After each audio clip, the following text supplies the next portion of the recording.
우리 교단은 지난 월요일 23일에 성결교회 선교 116차 연차 대회 및 101회 총회가 있었습니다.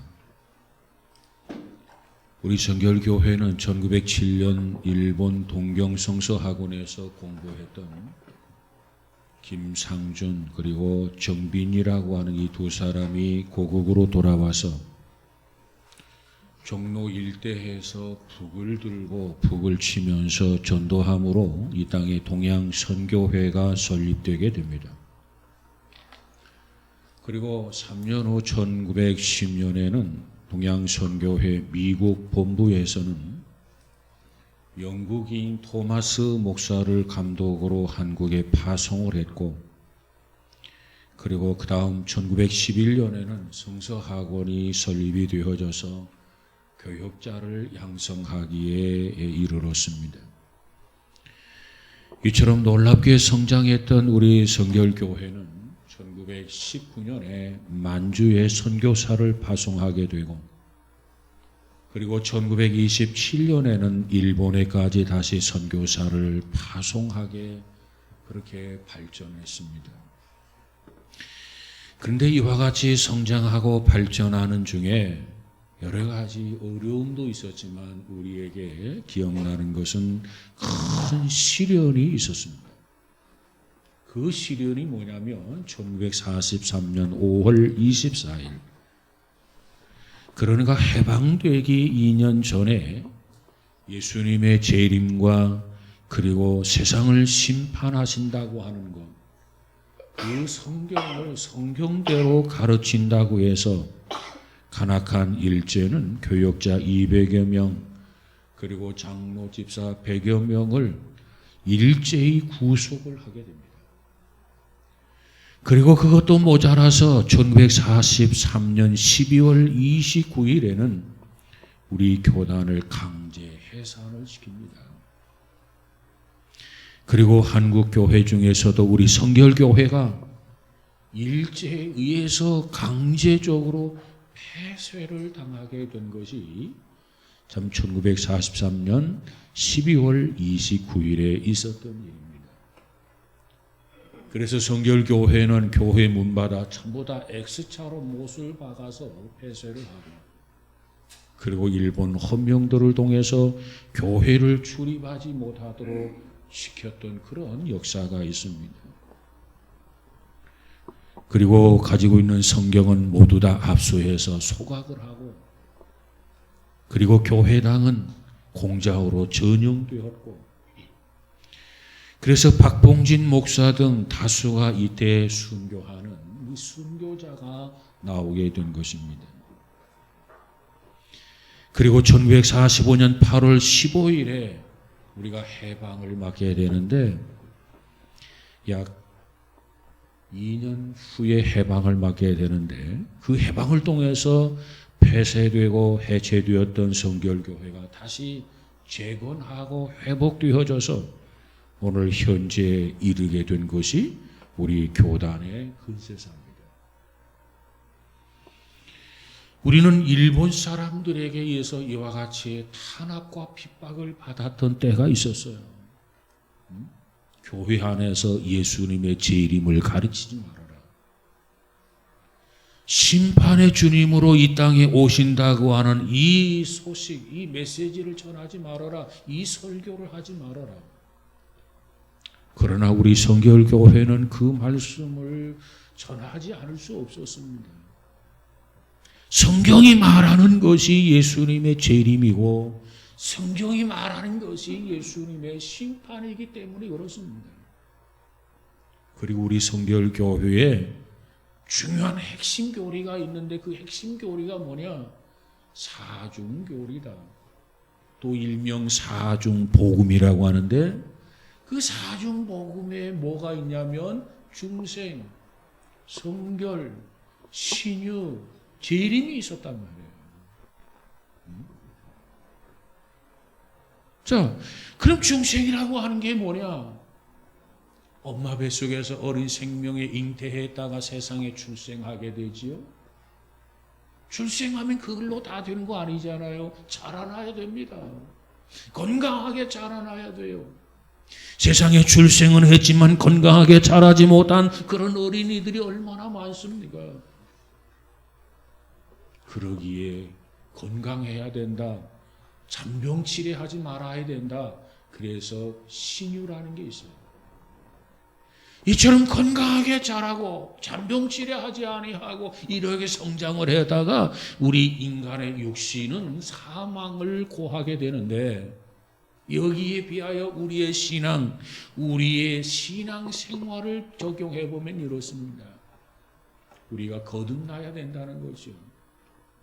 엄마 뱃속에서 어린아이가 태어나듯이 신앙인으로 거듭나야 되고, 신앙인으로 거듭나면 그것으로 끝나는 게 아니라 성결, 계속해서 성숙해야 된단 말이죠. 건강하게 자라나야 됩니다. 그런데 우리 육신이 뭐 건강할 수만은 없잖아요. 때에 따라서 코로나도 걸릴 수도 있고 감기도 걸릴 수도 있고 이 질병 저 질병을 통해서 고통받는데, 그러기 때문에 치유를 위한 신유가 필요합니다. 신유. 이처럼 믿음으로 무럭무럭 자라나고 성숙한 다음에 이제 건강한 신유의 은혜를 통해서 살다가 예수님께서 천사장의 나팔소리와 더불어 이 땅에 재림하실 때 우리가 그 재림의 주님을 맞게 된다. 이것이 우리의 신앙의 목적이요, 이것이 우리의 신앙의 목표인 것입니다. 그래서 우리는 어느 교단보다도 이 재림이라고 하는 것을 강조했던 시기였던 거예요. 그래서 오늘은 특별히 그 중에 중생, 성결, 신유, 재림이 있는데 중생과 성결에 대해서 좀 언급해 보고자 합니다. 여러분, 우리는 중생해야 합니다. 거듭나야 됩니다. 예수님께서 요한복음 3장에 보니까 뭐라고 말합니까? 니고데모를 향해서 세상적으로 그가 훌륭한 인격을 가지고 있었지만, 야 니고데모야, 내가 거듭나야 된다. 내가 거듭나지 아니하면 하나님 나라를 볼 수 없다. 보지 못한다고 하는 것은 들어가지 못한다는 겁니다. 그래서 예수님께서 거듭남, 이 중생에 대해서 강조해 주고 있어요. 여러분, 중생하지 못한 자연인은 풀과 같고 꽃과 같다고 하는 것을 잊어서는 안 됩니다. 오늘 베드로전서 1장 24절에 보니까 모든 육체는 풀과 같고 그 모든 영광이 풀의 꽃과 같으니 그래서요. 풀, 꽃, 뭐가 어떻다는 겁니까? 풀은 빨리 말라버리는 특성이 있어요. 이 풀 가운데 보면은 6개월짜리도 있고 길어야 1년을 넘기지를 못합니다. 이게 풀이에요. 따라서 이 꽃도 쉽게 말라서 떨어져 버리고 맙니다. 여러분, 꽃이 얼마나 갑니까? 오래 가지 않아요. 이와 같이 우리 인생이라고 하는 것은 성공할 수도 있어요. 어떤 사람 출세할 수도 있어요. 어떤 권력을 쟁취할 수도 있어요. 그리고 지위를 누릴 수도 있어요. 그러나 이 모든 것이 영원하지 않다는 거예요. 잠시 잠깐이라는 거예요. 그러면 그 다음에는 어떻게 됩니까? 죽는 거죠. 죽으면 어떻게 됩니까? 누구든지 공동묘지로 가게 됩니다. 이와 같이 인생은 이 푸른 모기의 풀과 같고 우리 인생은 그 영화라고 하는 것 한 송이의 꽃과 같은 존재라는 겁니다. 이걸 잊으면 안 돼요. 여러분, 역사를 보면 큰 소리를 빵빵 치던 그런 영웅들이 있어요. 여러분, 진시황 생각해 보세요. 진시황. 클레오파트라 한번 생각해 보세요. 뭐 시저 한번 생각해 보세요. 알렉산더 생각해 보세요. 징기스칸 한번 생각해 보세요. 모두가 위대한 인물입니다. 그러나 오늘의 그들의 모습을 보면 어떻습니까? 어느 누구든지 모두 다 한 줌의 흙으로 돌아가 버리고 만 거예요. 이게 자연인입니다. 그러므로 자연인은 영원히 죄와 허물로 죽었고, 그러게 하나님의 저주 가운데 살고 주의 종로를 하며 산단 말이에요. 주의 종로를 하며. 그러다가 결국은 죽어요. 그리고 그 영혼이 영원한 지옥에 들어가 고통과 형벌을 받게 되는 것이 자연인입니다. 그렇기 때문에 우리는 거듭나야 돼요. 그러기 우리는 중생해야 됩니다. 그래야 하나님 나라 갈 수 있고 더 좋은 낙원, 더 좋은 천국에 입성할 수 있단 말이에요. 그러면 우리가 중생을 하려면 어떻게 해야 할까요? 어떻게 중생하는 겁니까? 오늘 23절에 보니까 너희가 거듭난 것이 썩어질 씨로 된 것이 아니요 썩지 아니할 씨로 된 것이니 하나님의 살아있고 항상 있는 말씀으로 되었느니라 그랬어요. 썩어질 씨로 된 것이 아니라는 겁니다. 썩어질 씨가 뭘까요? 인간의 사상, 인간의 철학, 인간의 종교, 인간의 어떤 사회, 어떤 과학, 그 어느 곳으로도 거듭날 수가 없어요. 도덕군자가 된다고 거듭납니까? 수양을 한다고 해서 거듭납니까? 아니에요. 보세요. 한 알의 씨앗 속에 생명이 들어있고, 그러게 그 씨앗을 뿌리게 되고, 그러면 싹이 나고 자라고 결실 맺는 것 아니겠습니까? 근데 그 한 알 속에 생명이 들어있지 않아. 쭉정이야. 껍데기야. 그러면 아무리 뿌려도 싹이 나지 않아요. 자라지 못해요. 결실할 수가 없습니다. 그런데 예수님 속에는 하나님의 영원한 생명이 들어있어요. 그분 안에는 하나님의 생명이 들어있단 말이에요. 그러게 우리는 예수 그리스도를 나의 구주와 나의 주님으로 받아들이고 이 영접하게 되면 주님 안에서 우리가 거듭나고 우리가 중생하게 되는 겁니다. 도대체 주님은 누구이시기에 주님을 우리가 영접함으로 말미암아서 우리가 거듭나고 우리가 중생한다고 하느냐? 예수님은 육신적으로 보면은 완전한 인간입니다. 인격적으로 보면 흠이 없는 무흠하십니다. 그분의 생활을 보면은 티끌만큼도 결점이 없으십니다. 이것이 예수님의 모습이에요. 동시에 영적으로 보면 예수님은 하나님의 아들이십니다. 흠과 티가 있을 수가 없어요. 예수님은 유월절 어린 양이 되셨습니다. 그리고 십자가에 달리셨습니다.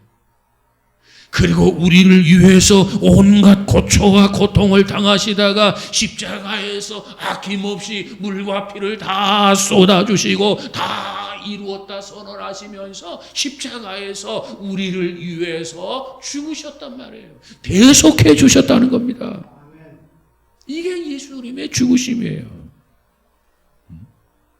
오늘 본문 18절 19절에 가보니까 너희가 알거니와 너희 조상이 물려준 헛된 행실에서 대속함을 받은 것은 그래서 우리 조상으로부터 물려받았던 헛된 행실, 그릇된 행실, 죄, 이 모든 것으로부터 우리가 대속함을 받은 것은 그다음 은과 금으로 없어질 것으로 대속함을 받은 것이 아니라는 겁니다.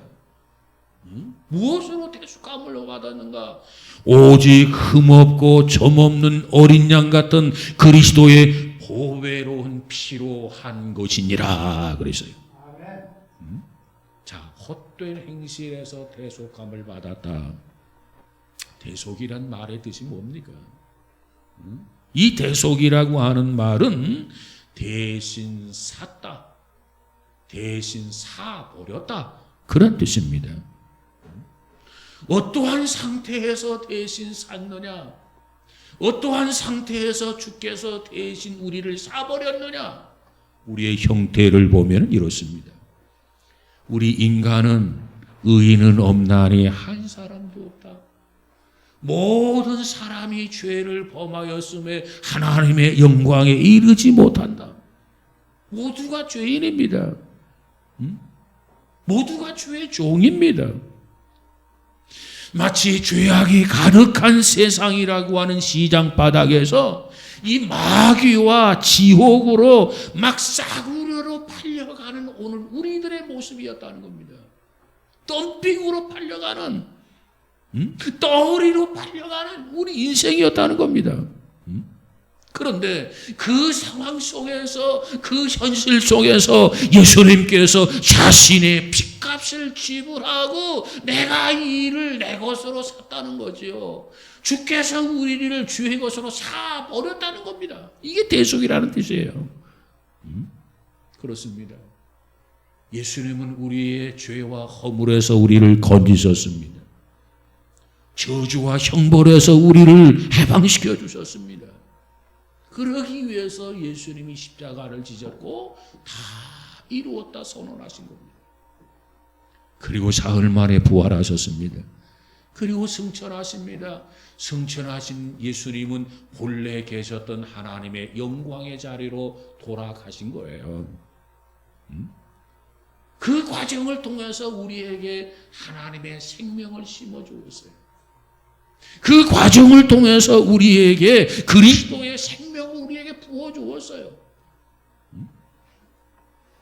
여러분, 금과 은이라고 하는 것은 가치가 있지요. 보석 가치가 있습니다. 그러나 중요한 것은 거기에는 생명이 없습니다. 그리고 금과 은이라고 하는 것은 유기체가 아닌 하나의 물질에 불과합니다. 그러나 예수 그리스도는 어떻습니까? 예수 그리스도는 곧 생명이 있는 유기체입니다. 그래서 옛날이나 지금이나 예수 그리스도를 믿기만 하면 그는 그리스도와 연합하게 되고, 예수 그리스도를 믿기만 하면 그리스도 안에 있는 생명이 공급이 되어지고, 예수 그리스도를 믿기만 하면 그 심령이 거듭나고 중생에서 영원히 살게 된다는 겁니다. 그래서 하나님의 자녀가 되는 거예요. 그래서 하나님의 백성이 되는 거예요. 그래서 하늘의 시민이 되는 겁니다. 예수님은 요한복음 1장 12절에서 뭐라고 말합니까? 영접하는 자, 곧 그 이름을 믿는 자들에게는 하나님의 자녀가 되는 권세를 주셨으니 그랬어요. 믿는 자, 믿는 자. 그들에게는 모두가 하나님의 자녀가 되는 권세를 이미 부여했다는 겁니다. 뿐만 아니라 로마서 8장 16절에 가보면 또 이렇게 이야기합니다. 성령이 친히 우리 영으로 더불어 우리가 하나님의 자녀인 것을 증거하시나니. 그래서 우리가 믿음으로 말미암아 하나님의 자녀가 되지요. 하늘의 백성이 되지요. 그 후부터 우리 안에는 하나님의 영이, 성령이 끊임없이 우리를 향해서 증거한다는 겁니다. 뭘 증거하느냐? 너는 하나님의 자녀야. 너는 하나님의 백성이야. 어떻게 내가 하나님의 자녀가 되고 하나님의 백성이 된 줄 아느냐? 바로 하나님의 아들, 죄 없으신 그가 이 땅에 오셔서 십자가를 지심으로 너의 죄를 대속해 주셨기 때문에 너는 주님 안에서 생명을 부여받았고 전 주님 안에서 새 생명을 가졌기에 이제 너는 누가 봐도 당당하게 하나님의 자녀다. 이것을 우리에게 증거해 주고 확증시켜 주신 것이 성령입니다. 여러분, 우리 모두가 이 믿음과 확신을 가지고 살아갈 수 있기를 주님의 이름으로 축복합니다. 그리고 그 다음 과정이 뭐냐면 하나님 나라에 있는 생명책이 있어요. 거기에 우리의 이름이 비로소 등재가 되는 겁니다. 이래서 우리가 하나님의 자녀로서 완벽해지는 거예요. 여러분 보세요. 어떤 사형수가 죄를 지었어요. 교도소에서 수십 년간 수용 생활을 했어요. 어떻게 수용 생활을 합니까? 가슴에다가 남발을 번호를 붙이죠. 1027번, 1000번, 999번. 이 죄수 남바입니다. 이 교도소에서는 이름을 호칭하지 않아요. 모두가 다 이 번호로 호칭을 합니다. 몇 번, 몇 번 면회요. 자, 그런데 이렇게 살다가 복역을 합니다. 그리고 가명을 받았어요. 그리고 사면이 되었어요. 그리고 자유인이 되었어요. 그리고 이제 완전히 석방을 하게 됩니다. 이제 석방을 하게 되면 어떻게 됩니까? 더 이상 죄수가 아니기에 죄수 번호를 떼버려요. 그리고 이제부터는 어떻게 됩니까? 번호로 호칭되어지는 것이 아니라 내 아버지가 지어줬던 이름, 나의 어머니가 지어줬던 이름, 김아무개, 조아무개, 최아무개 이름으로 불리워지게 됩니다. 자기의 이름을 다시 다 찾는 거예요. 여러분, 잃었던 자기의 이름을 다시 찾는다. 그 기쁨, 그 감격이 어떠하겠습니까? 그렇습니다. 여러분, 오늘 우리는 죄와 사망 속에서 죄의 종로로 다다가 예수 그리스도의 이름으로 새 생명을 부여받고 거듭나서 하나님의 자녀가 되었다면, 이것을 믿고 이것을 확신하고 살아간다면 우리는 무엇보다도 늘 범사에 감사하며 늘 감격 속에 살아가야 되는 것 믿으시기를 바랍니다. 아멘. 그래서 성경은 말하기를 범사에 감사하라 이렇게 말씀하고 있는 거예요. 여러분, 우리 모두가 거듭나시기를 바랍니다. 우리 가운데 거듭나지 못한 사람은 하나님 주님 안에서 새 생명 안에서 거듭나게 하옵소서. 중생하게 하옵소서. 이와 같이 기도하며 사모하는 가운데 중생의 은혜가 있어지기를 주님의 이름으로 축복합니다. 그 다음 성결의 은혜를 좀 생각해 봅시다. 성결. 우리가 성결하게 살아가는 것, 거룩하게 살아가는 것, 이것은 하나님의 명령입니다. 오늘 본문 15절에도 보니까 오직 너희를 부르신 거룩한 자처럼 너희도 모든 행실에 거룩한 자가 되라. 그랬어요. 하나님이 말씀한 거예요. 거룩한 자가 되라. 또한 레위기 11장 45절에 보니까 나는 너희 하나님이 되려고 너희를 애굽 땅에서 인도하여 낸 여호와라. 내가 거룩하니 너희도 거룩할지니라. 하나님이 명령하신 거예요. 이 백성들을 애굽에서 인도해낸 것은 하나님이 심심해서 인도해낸 게 아니라 내가 너의 하나님이 되려고 너를 애굽에서 인도해냈다. 그러니 내가 거룩하니 너희도 거룩하라. 하나님의 명령이에요. 여러분, 세상의 임금이 명령하는 것을 우리가 오명이라고 그러죠. 오명. 어느 누가 오명을 거절합니까? 누가 오명을 부정할 수 있습니까? 나라 임금이 사약을 내리면 사약을 주셔서 만극합니다 하고 임금이 계신 곳을 향해서 큰 절을 하고 그것도 사약을 꿀꺽꿀꺽 마시는 것이 오명 아니겠습니까? 그런데 하나님은 누굽니까? 세상에 임금만 못합니까? 아니요. 온 천지를 지으신 하나님, 천지의 주제자가 되시는 하나님, 그 하나님이 명령하시는데 오늘 우리가 거듭났다면, 하나님의 자녀가 되었다면, 믿음의 사람이 되었다면 그것으로 만족하지 말고 이제 우리는 성결해야 된다, 거룩해야 된다. 이것이 하나님이 우리에게 명령하신 지엄한 명령이라는 거예요. 우리는 거룩해야 됩니다. 우리가 거룩하게 살면은요, 우리의 삶을 통해서 하나님의 영광이 드러나는 거예요. 하나님의 영광이 드러나면은요, 내 주변의 사람들이 나를 보면서 어떻게 생각합니까? 야, 하나님의 사람은 다르구나. 저들이 우리를 통해서 감동을 받게 된다는 겁니다. 저들이 감동을 받고 감화를 받으면 어떻게 돼요? 저들이 하나님 앞에 돌아오게 되는 거예요. 마태복음 5장 16절에 이같이 너희 빛을 사람 앞에 비추게 하여 저희로 하여금 너희 착한 행실을 보고 하늘에 계신 너희 아버지께 영광을 돌리게 하라. 그래서 왜 우리가 거룩하게 살아야 되느냐? 하나님의 영광을 드러내기 위해서. 왜 우리가 하나님의 영광을 드러내야 되느냐? 하나님이 인간을 지으신 목적이 뭐예요? 하나님께서 영광을 받으시기 위해서 인간을 지으신 거예요. 우리를 통해서 기쁨을 얻기 위해서, 우리를 통해서 만족을 얻기 위해서 하나님이 인간을 지으셨는데, 저와 여러분이 중생하고 계속해서 성결의 은혜를 통하여 거룩해진다면 하나님의 영광이 나의 생활을 통해서, 삶을 통해서 나타나고, 주변의 사람들이 이구동성으로 입에 오르는 말이, 야, 예수 믿는 사람 뭔가 다르구나, 생각하는 게 다르구나, 발상이 다르구나, 감동을 받게 돼요. 이런 감동이 있을 때 예수 믿으세요. 하나님을 믿으세요. 예, 그렇지 않아도 예수를 믿으려고 생각했었습니다. 마음 먹었습니다. 이렇게 반응이 오는 겁니다. 성경은 우리에게 말하기를 너희 착한 행실을 보고 하늘에 계신 내 아버지께 영광을 돌리게 하라.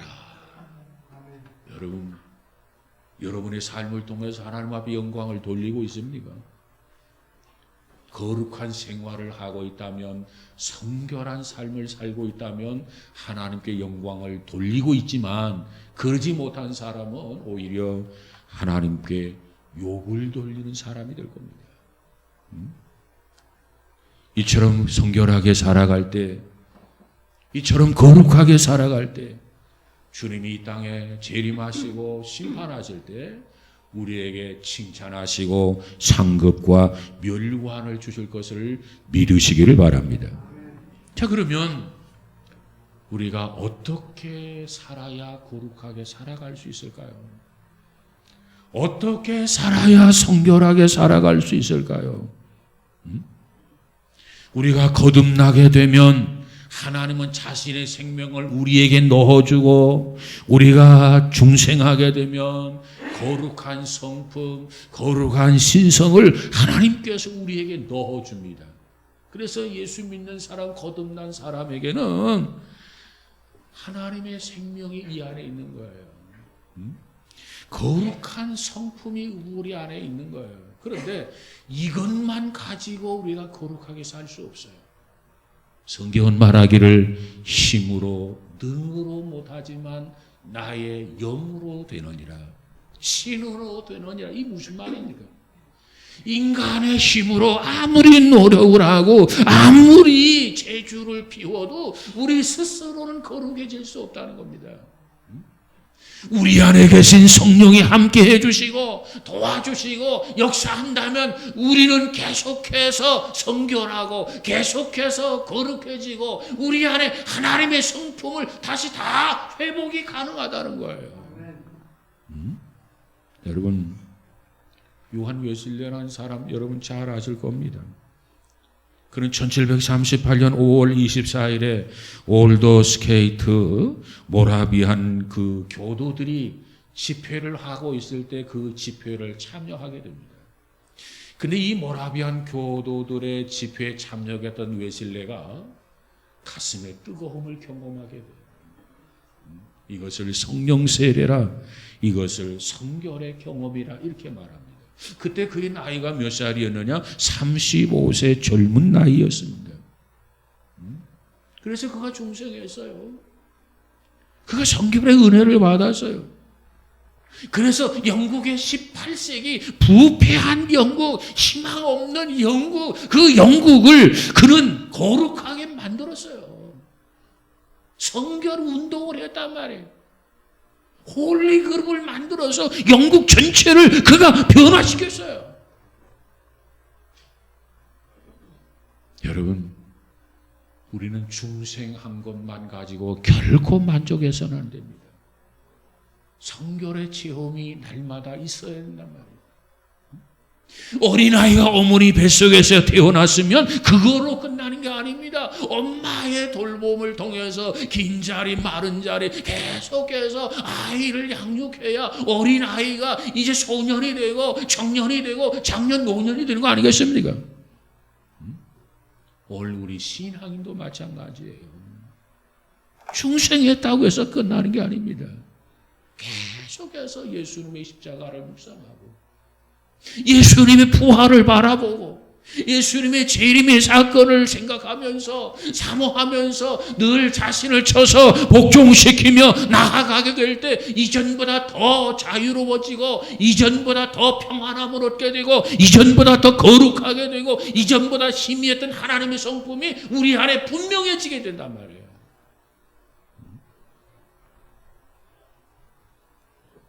그러므로 우리 그리스도인들의 생활은 사회운동이나 인격 수양 이런 것들이 궁극적인 목적이 될 수가 없습니다. 우리 신앙인들의 목적은 어디까지나 하나님처럼 나도 거룩하게 살기를 원합니다. 나도 성결하기를 원합니다. 이와 같은 기도가 우리의 목적이 되어야 될 줄로 믿습니다. 그러면 우리의 인격이 달라지지 않을 수가 없어요. 우리 한 사람 한 사람이 변화되지 않을 수가 없어요. 이처럼 한 사람 한 사람이 달라지면 가정이 변화가 되고 가정의 변화가 되면 이 사회가 변화된단 말이에요. 너희는 세상의 빛이 되라.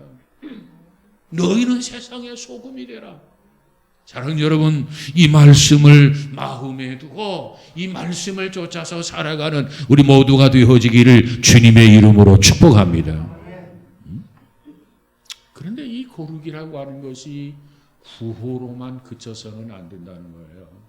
실제로 거룩하게 살아야 합니다. 왜? 하나님께서 실제로 그렇게 살라고 명령을 하셔서요.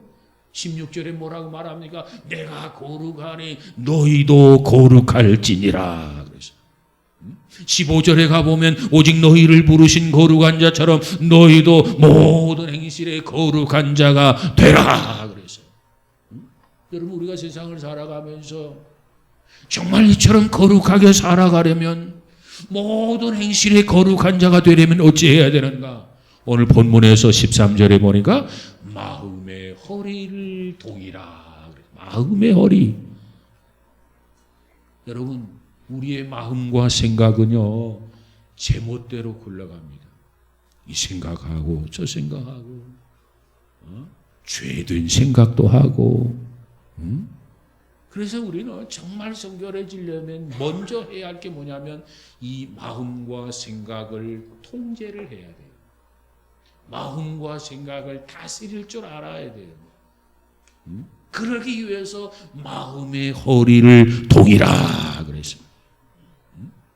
여러분, 세상을 살면서 음란하지 아니하고 방종하지 아니하고 허영이나 범죄에 빠져들지 않기 위해서는 우리의 마음과 우리의 생각을 동호해야 돼요. 다시 말하면 잘 통제해야 된단 말이에요. 자기 마음을 통제하지 않은 사람은 마음이 가는 대로 행동이 따라가는 거예요. 그래서 잠언서는 뭐라고 말합니까? 4장 23절에 무릇 지킬 만한 것보다 더욱더 너의 마음을 지켜라. 생명이 근원이 이에서 옵니다. 마음을 지키지 못한 사람은 성결할 수 없어요. 마음을 통제하지 못한 사람은 거룩할 수가 없어요. 거룩하려면 무엇보다도 마음을 통제하고 다스려야 된다. 여러분은 여러분의 마음을 제대로 다스리고 있습니까? 여러분의 마음을 통제하고 있습니까? 그러면 어떻게 하면 우리 마음을 통제할 수 있을까? 다스릴 수 있을까? 첫째로 주의를 제대로 지켜야 돼요. 주의를 제대로 지키지 못한 사람 마음의 허리를 동인다, 마음을 지킨다, 통제한다, 그거 불가능한 거예요. 주의를 제대로 지키는 겁니다. 두 번째로는 하나님의 말씀을 늘 가까이 하는 거예요. 하나님의 말씀은 생명의 양식이란 말이에요. 우리의 속사람이 건강하려면, 우리의 영혼이 건강하려면 이 속사람을 건강하게 만들어야 돼. 음식을 공급해야 돼. 영양을 공급해야 돼. 그 영양은 무엇으로부터 오느냐? 하나님의 말씀이란 말이에요. 히브리서 기자가 뭐라고 말합니까? 하나님의 말씀은 살아있고 운동력이 있다고 말해요. 하나님의 말씀을 먹음으로 해서, 양식을 취함으로 해서 정말 그 말씀이 우리 안에서 통제하는 데 힘이 되고 능력이 되고 권세가 되고, 그래서 우리를 잘 다스리면 행동에 억제가 온단 말이에요. 함부로 행동하지 않는다는 거죠. 그래서 성결한 성도는 그 다음에 근신합니다. 오늘 본문 13절에 보니까 근신하여, 그래서 근신이 뭐예요? 늘 조심하는 거예요. 제가 좀 조심성이 없어서 넘어졌고 이 팔목이 무너졌는데 늘 조심하라는 겁니다. 섰다고 하는 자는 넘어질까 조심하라. 이렇게 조심하면 넘어지지 않아요. 쓰러질 리가 없어요. 여러분, 요셉이라는 사람이 있어요. 우리는 요셉을 성결의 사람이라 이렇게 이야기합니다.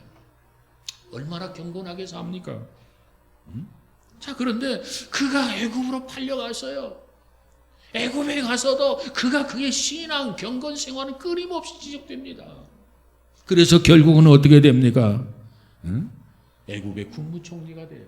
엄청난 은혜죠. 하나님의 영광을 드러내요.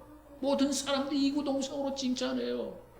그리고 애굽의 국민뿐만 아니라 주변의 백성들을 굶주림에서 살려낸 것이 바로 요셉이었어요.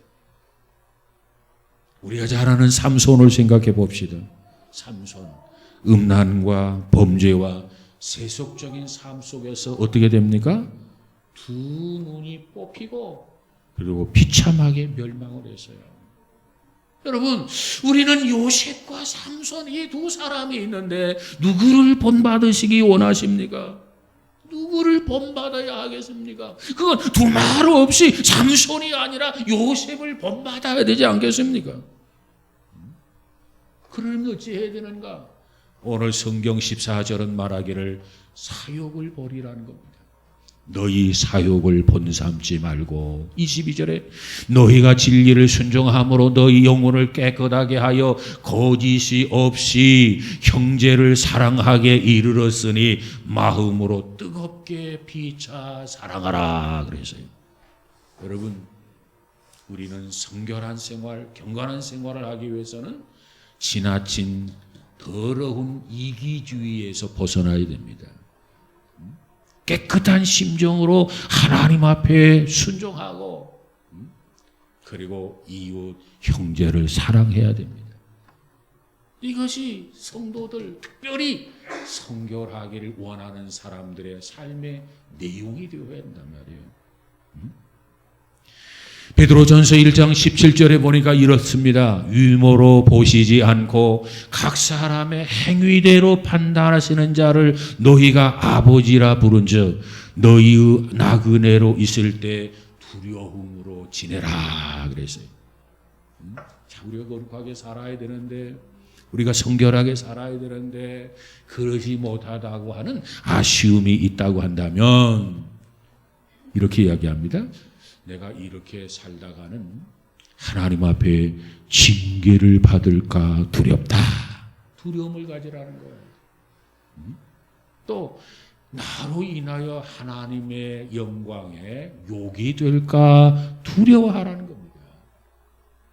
내가 이렇게 살다가 나도 모르게 범죄하고 넘어지고 쓰러질까 두려워하라는 겁니다. 그리고 나가서 혹시 믿음에서 떨어져서 멸망하지 않을까, 이거 두려워하라는 겁니다. 그런 두려움이 우리 안에 있다고 한다면 망령된 행실에서 떠나라 그랬습니다.